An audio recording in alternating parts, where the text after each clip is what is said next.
É com grande consternação, mas também com a serenidade que a gravidade do momento exige e com a firmeza que a defesa de nossas instituições impõe, que na condição de decano me dirijo a vossas excelências e ao povo brasileiro no dia de hoje.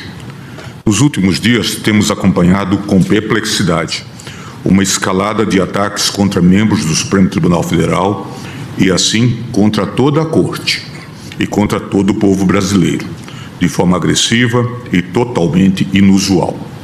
Tais medidas, motivadas por discordâncias de natureza política em relação à atuação jurisdicional do Supremo, demandam uma resposta à altura da dignidade da nossa Corte e da soberania do Estado brasileiro. Nesse sentido, venho manifestar meu mais veemente repúdio aos recentes atos de hostilidade unilateral, que desprezam os mais básicos deveres de civilidade e respeito mútuo que devem balizar as relações entre quaisquer indivíduos e organizações. Mas os fatos recentes se revelam ainda mais graves, porque decorreram de uma ação orquestrada de sabotagem contra o povo brasileiro, por parte de pessoas avessas à democracia, armadas com os mesmos radicalismos, desinformação e servilismo que vem caracterizando sua conduta já há alguns anos. Afinal, não é segredo para ninguém que os ataques à nossa soberania foram estimulados por radicais inconformados com a derrota do seu grupo político nas últimas eleições presidenciais. Entre eles, um deputado que, na linha de frente do entreguismo, fugiu do país para covardemente difundir aleivosias contra o Supremo Tribunal Federal num verdadeiro ato de lesa pátria. O alvo central contra quem as baterias dos radicais têm se voltado é o eminente ministro Alexandre de Moraes, que, como todos sabem, é o responsável pela apuração da tentativa de golpe de Estado para impedir a posse do governo eleito em 2022. Não é de hoje que o ministro Alexandre tem sido alvo de críticas infundadas em torno da condução dessas investigações.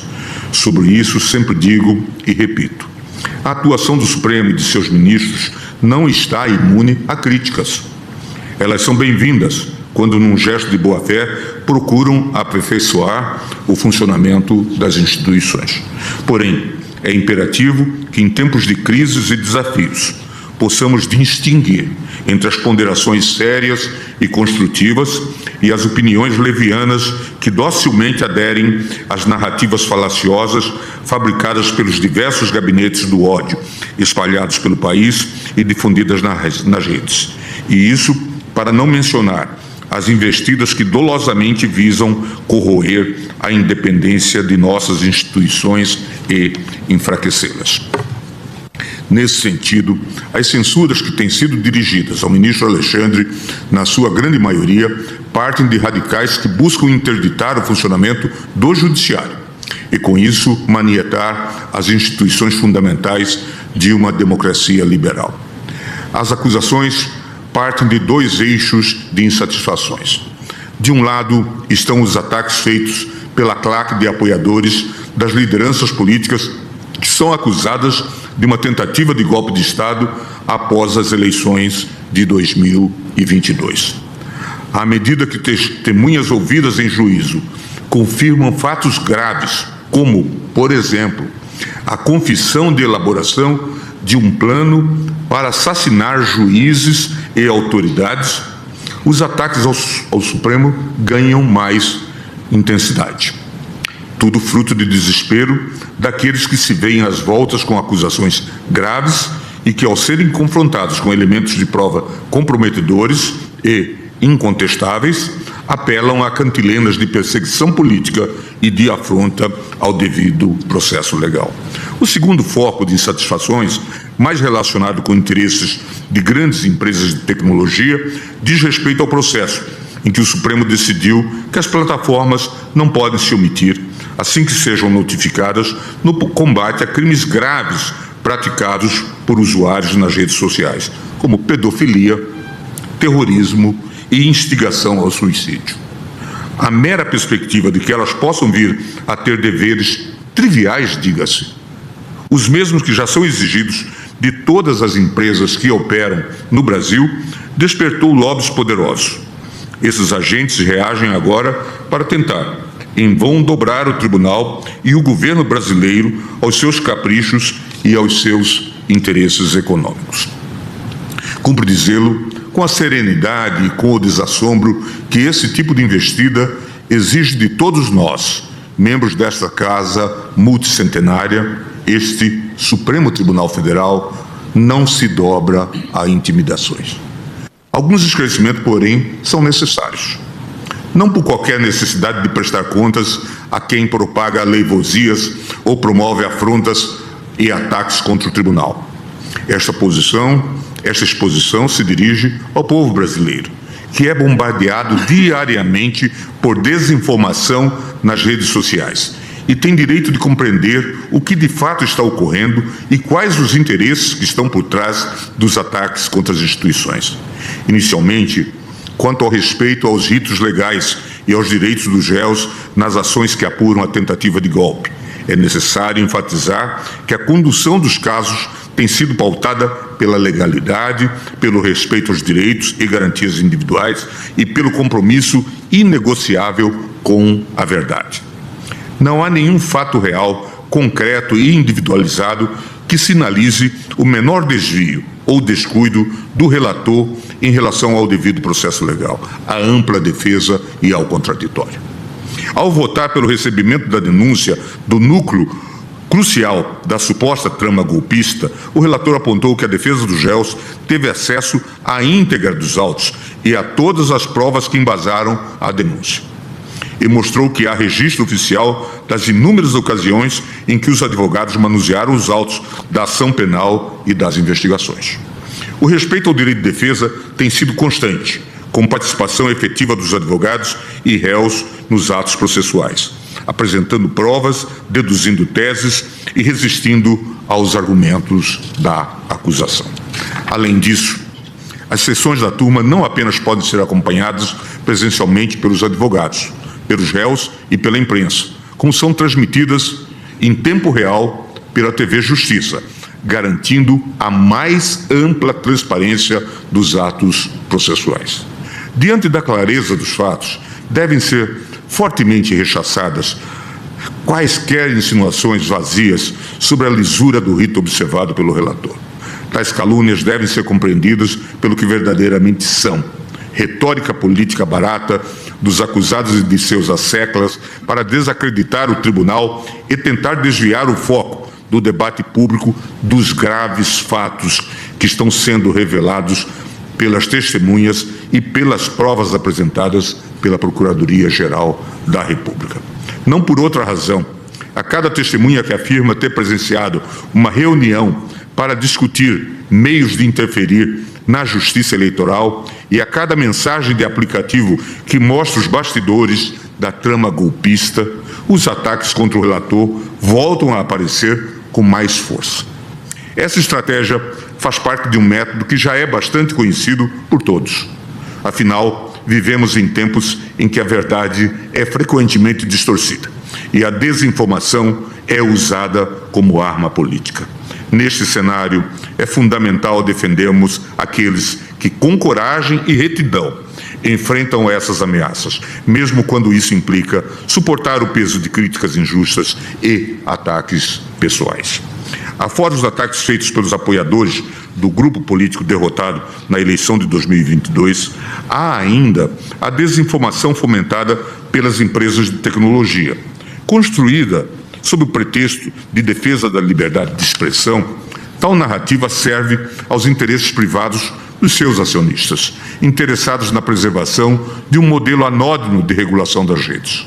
Sustentam que, por mais grave que seja certa publicação, como pornografia infantil, terrorismo, tráfico de pessoas e auxílio ao suicídio, cabe somente à empresa decidir pela retirada ou não da publicação, segundo sua política interna, assim chamado termos de uso. Não é difícil demonstrar que esse sistema, que se baseia em confiança quase absoluta na suficiência dos termos de uso e políticas de privacidade dos provedores de aplicações, oferece proteção deficiente a valores fundamentais da democracia. Afinal, não são poucas as amostras recentes de que os sistemas internos de moderação das empresas falharam nessa missão, ao permitir que fossem amplamente mobilizados nas redes sociais conteúdos ilícitos, como desinformação sobre vacinas, ataques contra as instituições e chamados para o lamentável 8 de janeiro de 2023.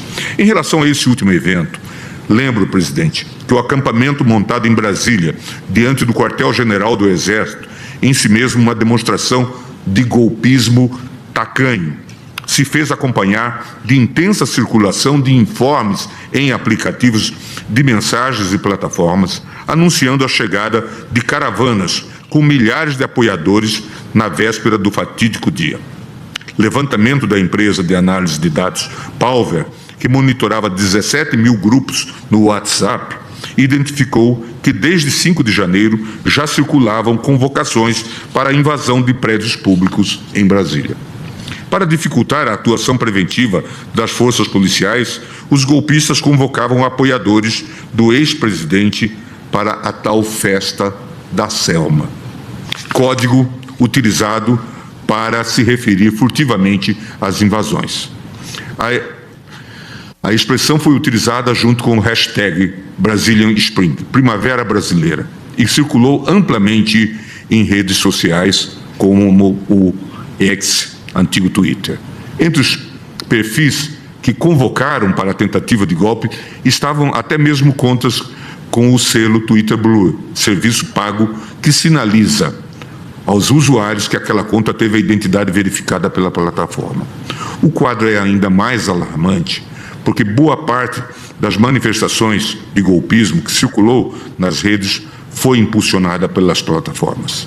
Existem evidências empíricas de canais e perfis monetizados e anúncios patrocinados que fomentaram, coordenaram ou apoiaram os atos de insurreição. No 8 de janeiro, em meio a cartazes espalhados pela capital federal e a materiais divulgados pelas redes sociais, incitando as Forças Armadas a atuarem para manter no poder o candidato derrotado nas eleições, uma turba insana rompeu barreiras de contenção montadas pela Polícia Militar perto da Catedral, marchou em direção às sedes dos três poderes e tomou os prédios públicos com violência. As imagens da destruição, truculência e incivilidade, amplamente divulgadas pela mídia nacional e internacional, provocam sentimento de vergonha e indignação no povo brasileiro. Dada a gravidade da situação, o tribunal cumpriu seu dever e enfrentou esse tema com serenidade, alcançando uma posição de equilíbrio que concilia a liberdade de expressão na internet com a tutela adequada de outros valores estruturantes da democracia, como o pluralismo político e a tolerância mútua. A despeito da resistência oferecida pelas plataformas, o tribunal conseguiu construir um regime de responsabilização que, sem amarrar o desenvolvimento da tecnologia, sinaliza que redes sociais não são terra sem lei. É relevante vaticinar, mesmo na atual conjuntura histórica de nosso país, como já o fazia nosso sempre decano, ministro Celso de Mello, que esta Corte Suprema, atenta à sua alta responsabilidade institucional, não transigirá nem renunciará ao desempenho isento e impessoal da jurisdição, fazendo sempre prevalecer os valores fundantes da ordem democrática e prestando incondicional reverência ao primado da Constituição, ao império das leis e à superioridade ético-jurídica das ideias que informam e animam o espírito da República, pois continua Sua Excelência. Sem juízes independentes não há cidadãos livres, sendo inquestionável que inexiste na história das sociedades políticas qualquer registro de um povo que, despojado de um judiciário independente, tenha conseguido preservar os seus direitos e conservar sua própria liberdade. Em sua longeva trajetória, o Supremo Tribunal Federal tem se pautado rigorosamente pela lisura de todos os procedimentos e pela obediência irrestrita ao princípio da legalidade. Cada decisão emanada desta Corte é fruto de um processo meticuloso, alicerçado no devido processo legal, no contraditório e na ampla defesa. A Constituição e as leis são aplicadas com o máximo rigor técnico, mediante ritos públicos, oitivas das partes e fundamentações transparentes. Não há espaço para arbítrio ou decisões discricionárias que se desviem do cânone constitucional e legal. A impessoalidade, a neutralidade e a independência aqui não são meros conceitos teóricos, são a essência da nossa atuação. Nossos julgamentos não se curvam a interesses políticos, pressões externas ou simpatias ideológicas. A toga que vestimos simboliza a imparcialidade e o compromisso exclusivo com a Constituição. Esta que, como toda a Constituição democrática, divide os poderes e garante a existência de um poder judiciário autônomo. Por fim, e não menos importante, é imperioso reafirmar a soberania nacional do Brasil. Somos uma nação dotada de um sistema jurídico robusto e independente, construído sob os pilares da democracia e do Estado de Direito. Ataques à nossa atuação jurisdicional representam não apenas um desrespeito à nossa Corte, mas uma afronta à própria soberania de nosso país. Em um cenário global cada vez mais interconectado, o respeito mútuo entre as nações e a não ingerência em assuntos internos são princípios basilares da convivência pacífica e harmoniosa. É importante que fique claro. A independência do Poder Judiciário brasileiro é um valor inegociável.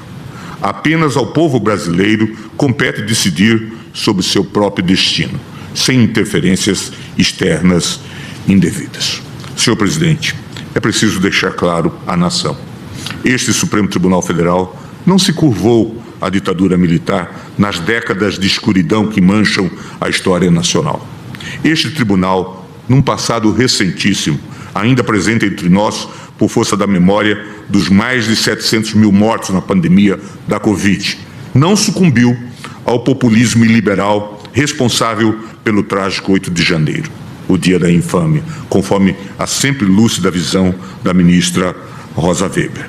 Esta mesma Corte, senhor presidente, não haverá de submeter-se agora e está preparada para enfrentar, uma vez mais e sempre, com altivez e resiliência, todas as ameaças, venham de onde vierem. Por fim, gostaria de encerrar esta minha fala, solidarizando-me com o ministro Alexandre, que há muito tempo tem sido vítima de injustas agressões e tentativas de intimidação em série. Já me pronunciei neste sentido e agora reafirmo. Vossa Excelência, ministro Alexandre, tem prestado um serviço fundamental ao Estado brasileiro, demonstrando prudência e assertividade na condução dos procedimentos instaurados para a defesa da democracia. Aos propagadores da instabilidade e do caos, irresponsáveis e pusilânimes que se auto-intitulam patriotas, mas que trabalham abertamente contra os interesses do seu próprio país. Não tenham dúvida de que seus atos criminosos, praticados contra autoridades constituídas e contra o povo brasileiro, receberão uma resposta à altura por parte do Estado brasileiro. Que ninguém duvide da imparcialidade e da legitimidade da atuação do Supremo Tribunal Federal. E que ninguém ouse desrespeitar a soberania do Brasil. A democracia e as instituições brasileiras são fortes e resilientes. E é por isso, senhor presidente Barroso, senhor ministro Alexandre, senhores ministros, senhora ministra Carmen Lúcia, que o Supremo Tribunal Federal e o nosso Poder Judiciário permanecerão inabaláveis em sua missão de servir à Constituição e ao povo brasileiro. Muito obrigado.